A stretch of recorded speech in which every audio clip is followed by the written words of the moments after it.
There seems to be an elite status in owning these little Leica lenses. They call it the red dot fever.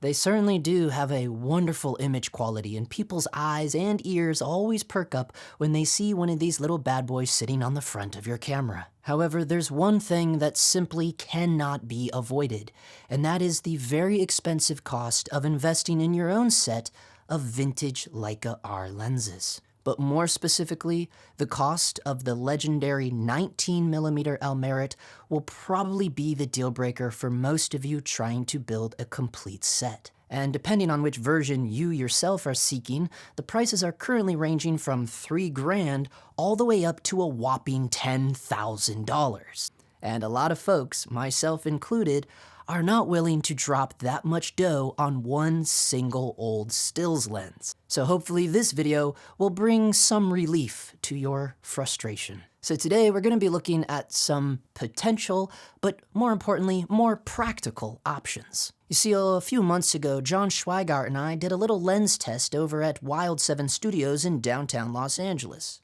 John was mainly focusing on testing his newly formed set of Zeiss Genas on his Arri Alexa XT. However, he also owns a full set of Leica Rs. So I took that opportunity to compare his version 1 19mm Leica Elmarit against a couple other possible contenders, which are lenses that I just happen to already own. The first one being the Minolta Rokkor MDii Mark II 20mm f2.8, and then the much more modern Zeiss Milvus 18mm f2.8. Now, as most of you already know, every lens manufacturer updates their lens coatings quite frequently. Even Matt Duclos has pointed out that closely matched serial numbers still have inconsistencies when it comes to coatings and color rendering. Now, I for one am not a die-hard collector, nor do I rent out my camera gear, therefore I am not obsessed with building a perfect set. And honestly, it's not really that common.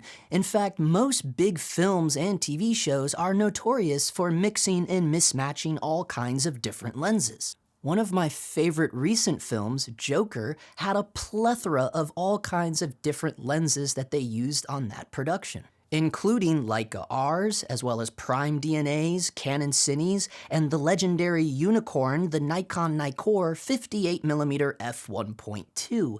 And that's just naming a couple of the brands of lenses that were used on that show. So I, for one, think that this is an excellent argument for the going trend nowadays of everyone wanting to build a set of lenses with perfectly matched serial numbers. Now, if you're working with a rental house, then yeah, I suppose that totally makes sense. However, if you're someone like me that is just completely open to all sorts of wild and creative options and has more of a Robert Rodriguez mentality of just using whatever tool is at my disposal to get the shot, then there's no need in getting all wrapped up in the gas of it all. I mean, this goes back to my old set of contact Zeiss lenses. With that particular set of lenses, not only did I care less about serial numbers, but I was matching all kinds of different families of Zeiss lenses. I was mixing Zeiss Classics with MMJs, AEJs, AEGs, MMGs. I mean, that set was probably causing a lot of diehard Zeiss collectors to have a brain hemorrhage.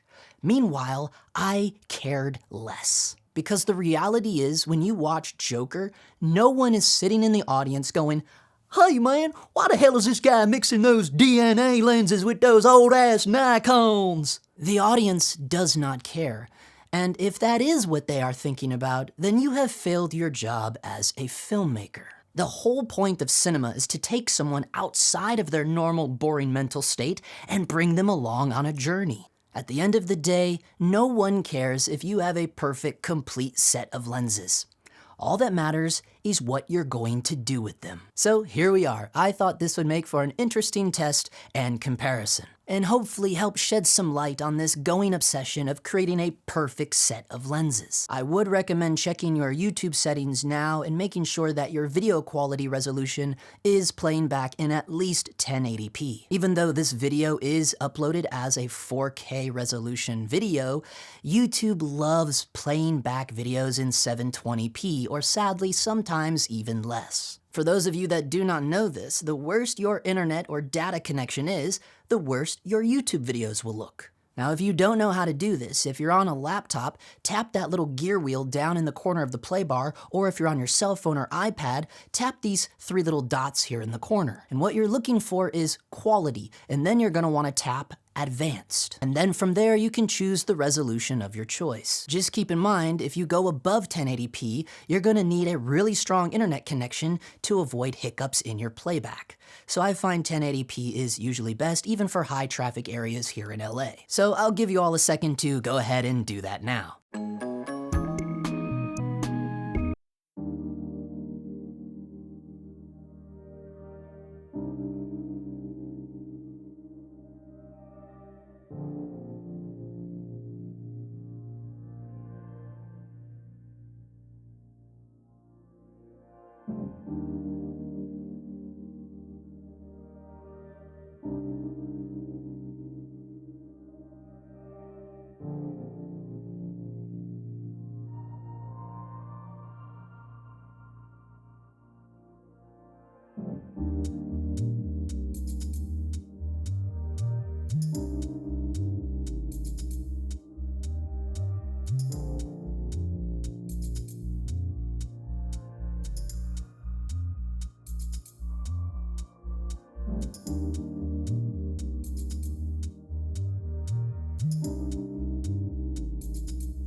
Let's get in here and let's look at this. I was most surprised at how close the Milvus was to the Leica R. So check this out. This right here is the Milvus ripped wide open at f2.8. And now look at that. That is the Leica R 19mm version 1. Again, let me remind you, ripped wide open at f2.8. So there's the Milvus, there's the Leica. So the biggest thing you'll notice, the skin tones are pretty dang close, but if you watch that vector scope jumping there, that reveals that the Leica R is actually more saturated than the Zeiss Milvus 18mm. But a lot of it too is because the Leica is not nearly vignetting wide open like that Milvus is. So for instance, here's the Milvus at f2.8 ripped wide open, and there's the Milvus at f4. So it actually vignettes more when it's ripped wide open, okay? And that's also evident of our Minolta Rokkor. So here's our Minolta Rokkor 20mm. Now this is an MD Mark II from 1978, okay? Now notice how, how dark the corners and edges are wide open. When we jump to f4, it's much more opened up. So the Minolta and the Zeiss Milvus do suffer from a bit of vignetting when they're ripped wide open. Whereas the Leica, here's the Leica ripped wide open, and now here it is at f4. It's a slight vignette, but not anything as crazy as the Milvus or the Minolta, which is pretty interesting because you would think the Milvus would have less vignetting than an old Leica from the mid 70s, right? Mid to late 70s, whereas this Zeiss Milvus, I think the Milvus 18 came out in the 20 teens, right? The 2010s, I guess is what they call it. I believe it was like I'm pretty sure it came out in the 2010s. So, seeing how bad that Milvus vignettes when it's ripped wide open is pretty extreme. But what's interesting is how the Leica R is not only more saturated than the Milvus, but it also has way less contrast. So just notice on the Leica R here where you're really seeing into the shadows, even when it's ripped wide open with a little bit of slight vignette that it has. And then you go to the Milvus and just look how much crunchier those shadows are, right? So the Leica R is definitely going to be the winner of low con, even against the Minolta. Look, at the Minolta is even more contrastier than the Milvus. So there's the Milvus ripped wide open, and there's the Minolta Rokkor ripped wide open. Okay, the Leica R is definitely going to win in the least amount of contrast. But the biggest thing that popped out to me, the Milvus, so right here I'm jumping back and forth between the Milvus and the Leica R. The skin tones are pretty damn close. I mean, especially considering the years, the decades in between that Leica R version 1 and that Zeiss Milvus 18. And surprisingly, look here, when I jump to the Minolta, look how much colder the skin tones are on that Minolta Rokkor, especially compared to the Milvus. And then I'm gonna jump back to, there's the Minolta, and then we're gonna jump to the Leica. Pretty big difference in terms of skin tones. Not quite as close as I was hoping that Minolta would be, where actually the Milvus is pretty dang close when it comes to the skin tones. So that's pretty interesting right there. However, that Zeiss Milvus 18mm lens is not it's definitely cheaper than a version 1 like a R19, definitely that, but it's still not exactly as cheap as that Minolta 20mm, right? You can pick up that Minolta Rokkor, a mint version for around $500 for the 20mm, whereas a Zeiss Milvus 18mm is gonna probably cost you around $2,000, especially if you're buying it brand new. So this is the bokeh of the Milvus when it's ripped wide open. Pretty decent bokeh out of that guy, right? Now I want something that was kind of not so good to me. Check out the bokeh of the Leica R 19mm. It's kind of all over the place, I'm kind of paying attention to this stuff over here, these little guys. I mean, not only is it busy bokeh, but it also has I guess what I think guys call it the onioning effect, like the onion effect, where it's like really pronounced edges and then like soft in the center.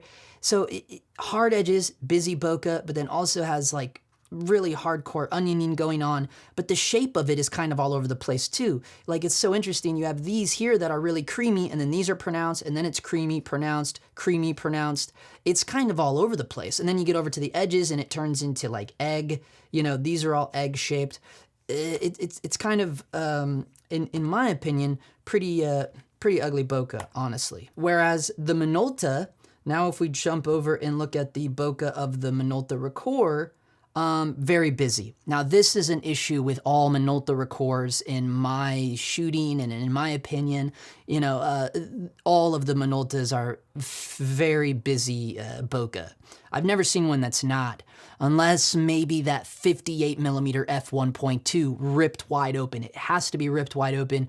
And then of course everything is very swirly and kind of milky and creamy, very soft obviously at 1.2. That's the only one that I have, and I've tested a lot of them, but that's the only one I've noticed that doesn't have super busy bokeh, even wide open. And that's kind of a, it's kind of a not a pleasing thing, right? I mean, all of this is what they call nervous bokeh, right? All the hard edges.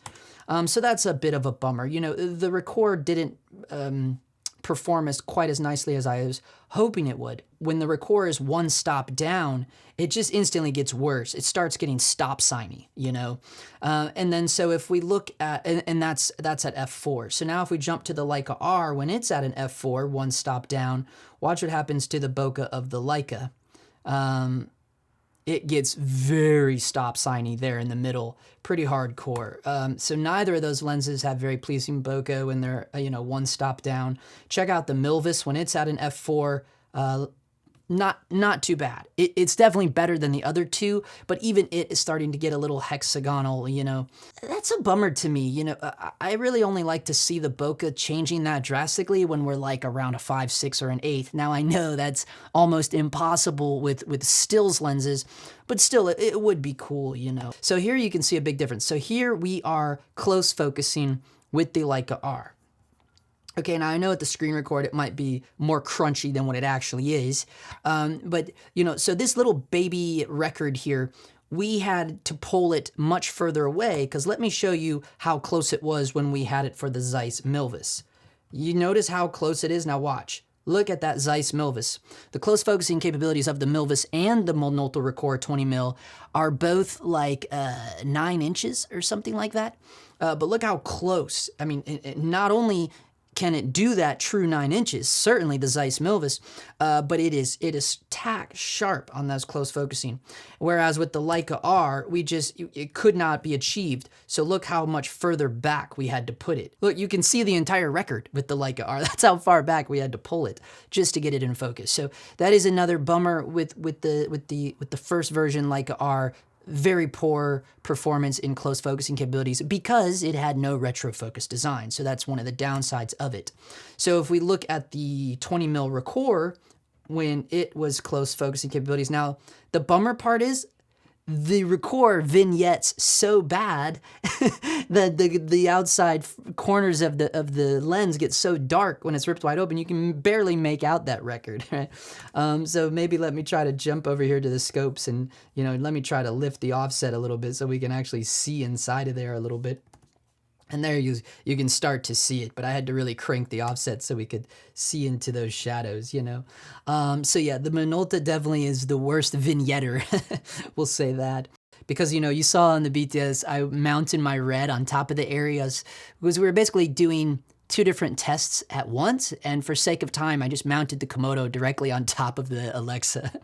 So here we go. So now she's doing the flashlight flare test with the Minolta Rokkor 20mm on the Komodo, okay? So, and you'll notice I was actually surprised that the Rokkor didn't flare more. This is all that we were getting out of it. Now that's pretty insane for a lens from 1978.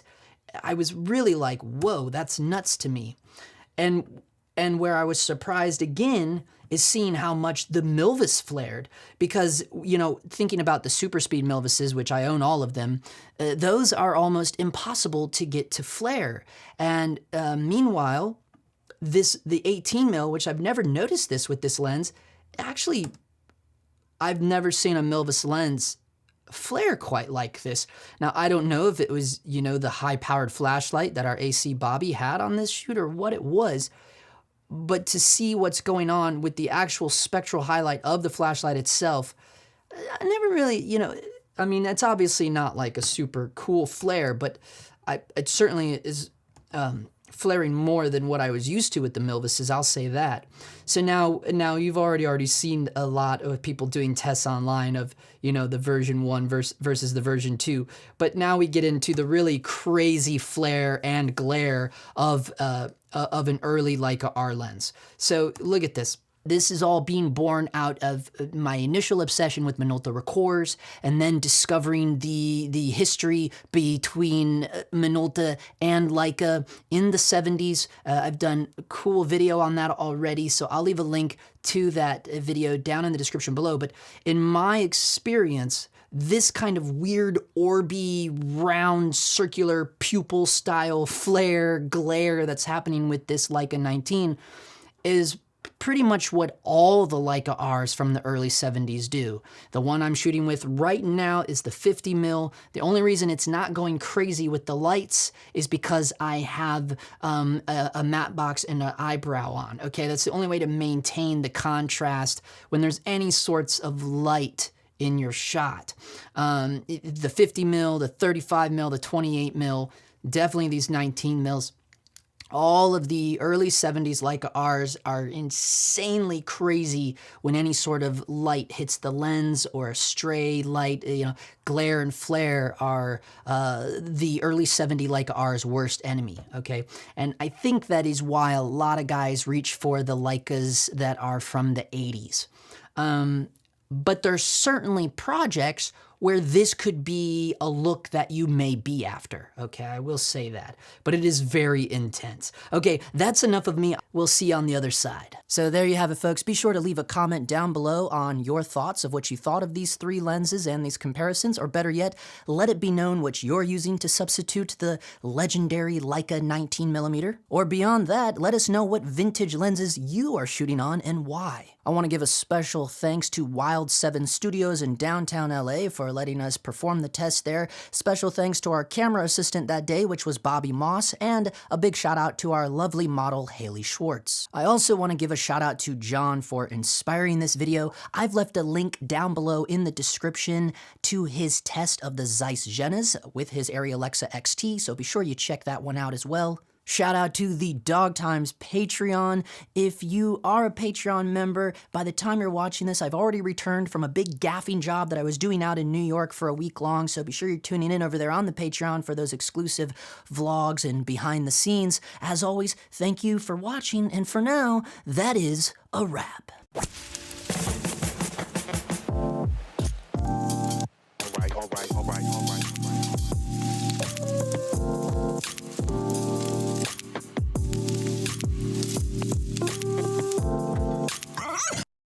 Got a pause there. It's not only is it pausing for the airplane going above, but I'm also pausing to put on my lip balm, because I'm a little bitch.